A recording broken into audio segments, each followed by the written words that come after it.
सुबह का वक्त था। आसमान पर नर्म सी धूप मुस्कुरा रही थी और किचन में तवा पर सेकती हुई रोटी की हल्की सी आवाज़ आ रही थी। घर ताज़ा रोटी की खुशबू से महका हुआ था। इसी घर में एक चिंटो नाम का लड़का रहता था, थोड़ा शरारती, थोड़ा नखरे वाला। पर बैठकर वो फिर मुंह बना रहा था। उसे बिल्कुल अंदाजा नहीं था कि जिस रोटी को वो आम सी चीज समझता है, उसके पीछे एक पूरा सफर छुपा हुआ है। चिंता मत करो।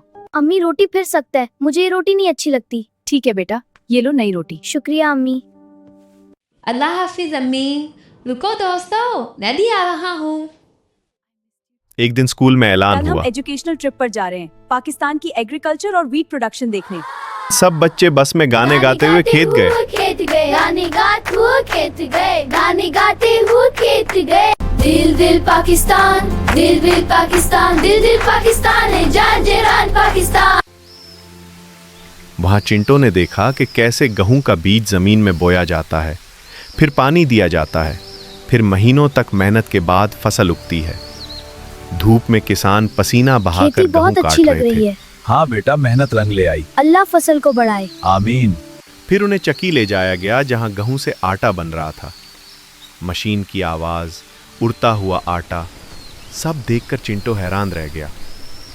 चक्की के बाहर उसने देखा कि कुछ मजदूर ये आटा भारी भारी बनाने वाली आटे की मशीन है। बोरियां हाँ कंधों बेटा, पर ये गंदम उठाकर को पीस कर ट्रक में आटा लोड बनाती कर है। रहे वाह, थे। कितना तेज चल रही है। उनके कपड़ों पर सफेद आटा लगा हुआ था, पसीना माथे पर चमक रहा था, मगर वो रुके बगैर काम करते जा रहे थे। हर बोरी उठाना आसान नहीं था, लेकिन इतना फिर भी वो भारी मेहनत बोझ से उठा काम रहे, कर रहे थकते थे नहीं? ताकि नहीं बेटा, आटा आदत लोगों हो के गई घर है, तक पहुंच फिर सके। भी मेहनत करते हैं आप। वापस शाबाश आते छोटे वक्त बस भाई। एक छोटे से ढाबे पर रुकी। चिंटो ने देखा एक अंकल गर्म तवे पर रोटी सेक रहे थे। आग की गर्मी से उनका चेहरा लाल हो रहा था, मगर वो मुस्कुराकर लोगों को खाना दे रहे थे। उस वक्त चिंटो को अपनी रोज की शिकायतें याद आईं। घर आकर जब अम्मी ने रोटी दी तो उसने चुपचाप कहा, अम्मी, मैंने रोटी शुक्रिया बनाई है। अम्मी। वाह बेटा, अम्मी कितनी हैरान अच्छी हो लग गई। रही है। खाएं आज अम्मी। सूरज कहाँ से निकला? जरूर, शाबाश मेरे बेटे। चिंटो हंस पड़ा। अम्मी, आज मुझे रोटी का पूरा सफर पता चल गया। जो चीज हम आसानी से खा लेते हैं, उसके पीछे बहुत लंबी मेहनत होती है।